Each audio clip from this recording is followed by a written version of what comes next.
Buonasera e ben ritrovati con le informazioni di Telefriuli, oggi in anticipo per consentire la diretta di Poltronissima, che è il primo incontro di Udinese-Milan, prima giornata di campionato di Serie A. Antivigilia di Ferragosto, continuano le partenze verso le vacanze, ma molti hanno deciso di restare in città. La riprova arriva dal mercato di Viale Vat, ma è così affollato, anche a detta degli stessi ambulanti, in questo periodo, colpa dell'inflazione che impedisce a molti di partire. Sentiamo. Questo periodo di Ferragosto si è rivelato, ma anche durante la settimana, devo dire molto positivo, soprattutto qua a Udine, che ci sta dando delle soddisfazioni che non ci aspettavamo in questo periodo, nonostante manchino molti ambulanti, nonostante la gente dovrebbe essere in ferie. Siamo qua e si sta lavorando bene. Forse perché la gente non va in ferie allora. Penso che sia proprio per quello. Oh, si rinuncia di più alle vacanze, chiaramente. Sì, mangiare bisogna, no? Pagare le bollette anche, pertanto. Sull'inflazione, se pesa? Certo che pesa.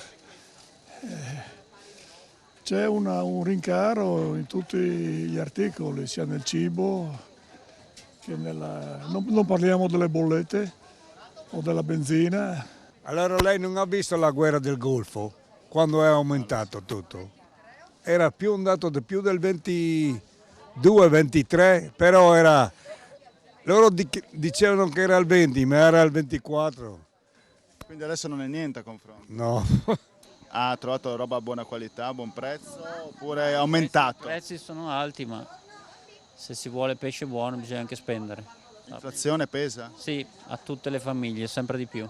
Io penso un 20% sicuramente. Più di quanto si dice l'inflazione che è il 7, lei nota di più. Boh, ma giustamente anche loro si alzano alle 3 di mattina per venire a fare il mercato, ma anche chi produce ha dei costi elevati sull'elettricità, sul gasolio, sui trasporti e poi quando la roba arriva al mercato ovviamente ha un costo molto più elevato.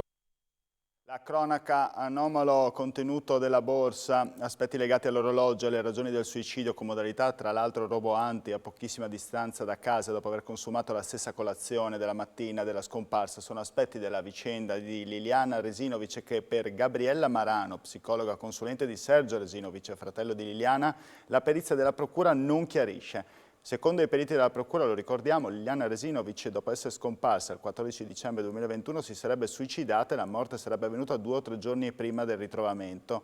Quanto emerge sicuramente non appaga la richiesta di verità che Liliana e i suoi familiari meritano. Vi sono una pluralità di dati, afferma la psicologa, sia tecnici che circostanziali, che sicuramente possono sovvertire quanto sostenuto dall'esperto, prosegue nella sua nota, elencando dunque l'anomalo contenuto della borsa, l'analisi di alcuni aspetti legati all'orologio che indossava la donna, sottolineando la fragilità di diversi passaggi utilizzati per risalire all'epoca della morte fino alle ragioni del perché una donna distinta, riservata, in equilibrio, improvvisamente decida dapprima di diventare una senza tetto e poi di suicidarsi. Gli agenti del volante del reparto prevenzioni crimine hanno tratto in arresto a Udine un uomo che aveva violato il divieto di avvicinamento all'ex compagna. La donna era stata raggiunta dall'uomo vicino all'autostazione delle Corriere e costretta a seguirlo in un pubblico esercizio della zona. Intimorita dal suo atteggiamento, la ex, con la scusa di andare ai servizi igienici, era riuscita ad allertare la sala operativa della questura. I poliziotti hanno proceduto quindi all'arresto obbligatorio in flagranza del reato e collocato la donna in luogo sicuro. L'uomo è stato deferito all'autorità giudiziaria anche per violenza privata. Versa in gravi condizioni all'ospedale di Udine il ciclista che questa mattina è caduto rovesciosamente per circa 40 metri sulla strada dorsale Piancavallo Cansiglio a circa 1,5 km dalla casera Valle Frizza, quota 1450 metri. Per l'uomo, che ha perso conoscenza ed è stato soccorso dai vigili del fuoco di Pordenone e da una squadra speleo alpino fluviale, si è reso necessario il trasporto in elicottero al nosocomio del capoluogo friulano. E ora veniamo alla morte di Piero Angela, il divulgatore scientifico per eccellenza, morto a 93 anni. È stato lui l'inventore delle trasmissioni Quark e Super Quark. L'ultima sua visita in Friuli, lo ricordiamo ora, nel 2014.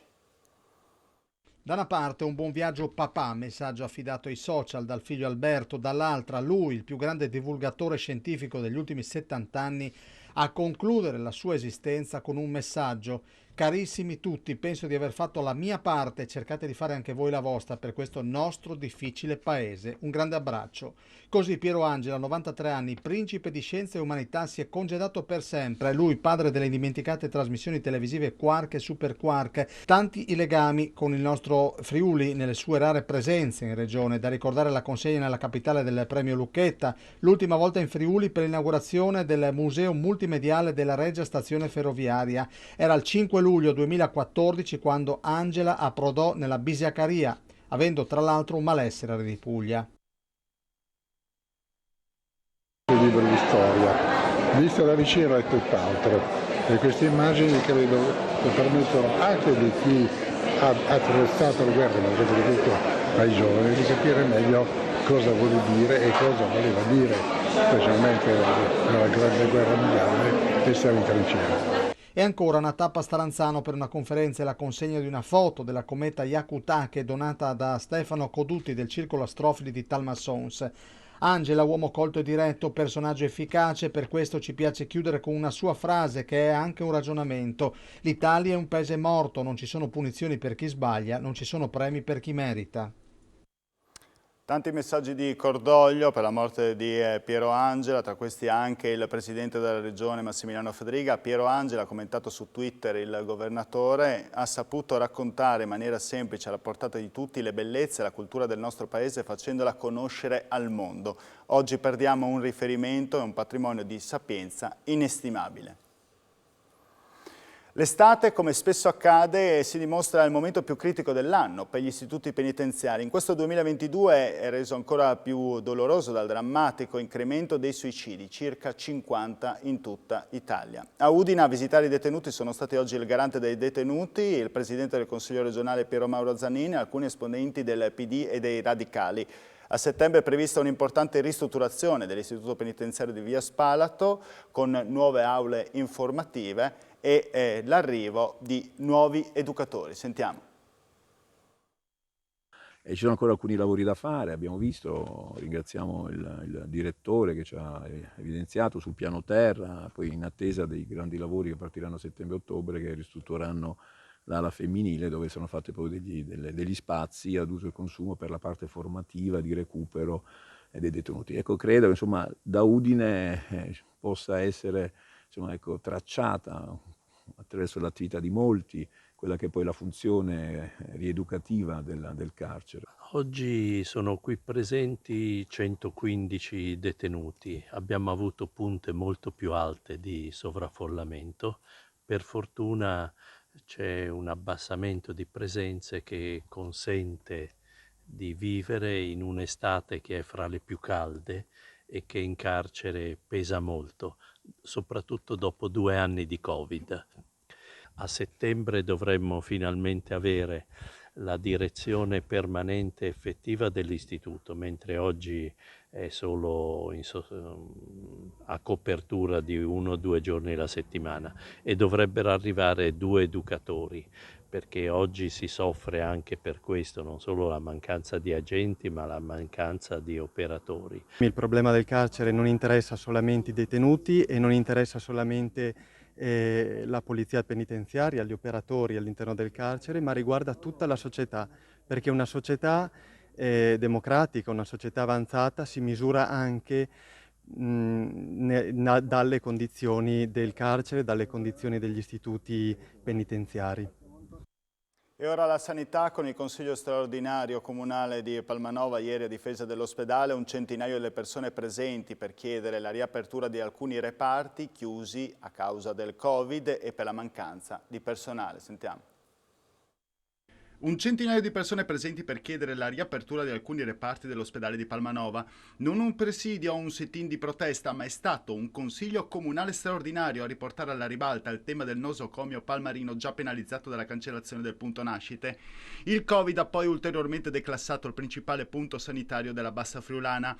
L'ennesimo colpo mal digerito che ha portato il sindaco Tellini a convocare i cittadini in piazza. E non solo, anche i politici accorsi per dire basta. Ma se il centro centro-sinistra ha risposto alla chiamata. Non è stato così per la maggioranza in regione. A rispondere alle domande incalzanti dei cittadini della giunta comunale è stato infatti il solo direttore generale dell'azienda sanitaria del Friuli Centrale, Denis Caporale. La giunta ha sviscerato i diversi problemi organizzativi che persistono nei reparti pediatria, ortopedia, ginecologia, oculistica e persino del pronto soccorso. Eppure, hanno ribadito, l'ospedale di Palmanova serve un bacino di 80.000 persone. Pesanti insomma le accuse, mentre il direttore generale ha affermato la volontà dell'azienda di non chiudere il presidio palmarino, considerato centrale e primario nella rete ospedaliera udinese. Anzi, questa è la rassicurazione più volte affermata anche nei giorni scorsi da Caporale, di far ripartire da settembre numerose attività, grazie anche alle nomine di nuovi primari, Covid ovviamente permettendo.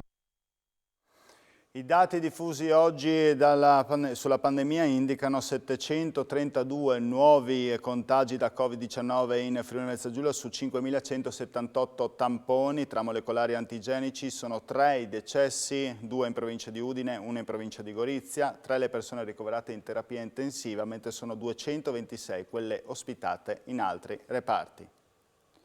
Voltiamo decisamente pagina, veniamo ai festeggiamenti, quelli che si sono tenuti oggi per la gioielleria Bortolini che compie 60 anni di attività, una storia familiare nel cuore di Udine. Siamo partiti da Sacile nel 62 con la 500 e siamo arrivati a Udine, in via Gebona, con un prestito di un fornitore di 1,2 kg di oro, i quali abbiamo cominciato a mettere la nostra merce in vetrina e passavano i tedeschi. Abbiamo fatto le prime vendite con tanta soddisfazione. Lavorando e attenti a quello che si spendeva, siamo riusciti a continuare e scegliere della merce sempre più di qualità. Come tanti 60 anni? 60 anni? Ma guardi, sono passati un attimo che io sinceramente mi sembra di averne 40 ancora di attività. Lei lavora ancora dietro al banco? Beh, ieri ero qui e ho fatto una prestazione a un cliente, un vecchio cliente, il quale mi ha ringraziato perché mi sono visto un orologio che l'avevo riparato circa 30 anni fa e quella è una soddisfazione, giusto? Tanti sacrifici, signora? Tantissimi, però con tanta soddisfazione. Rifarei quello che ho fatto io, senz'altro, sì. Che il cliente abbia fiducia di lei. Questa è la base di tutto il lavoro.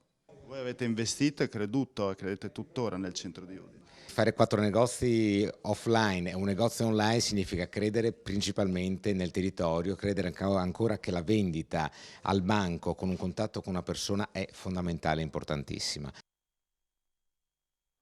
E questa era anche l'ultima notizia, non cambiate canale perché tra pochi minuti ci sarà la prima partita del campionato dell'Udinese contro il Milan e quindi saremo in diretta con la nostra trasmissione Poltronissima. Grazie a tutti per averci seguito, arrivederci.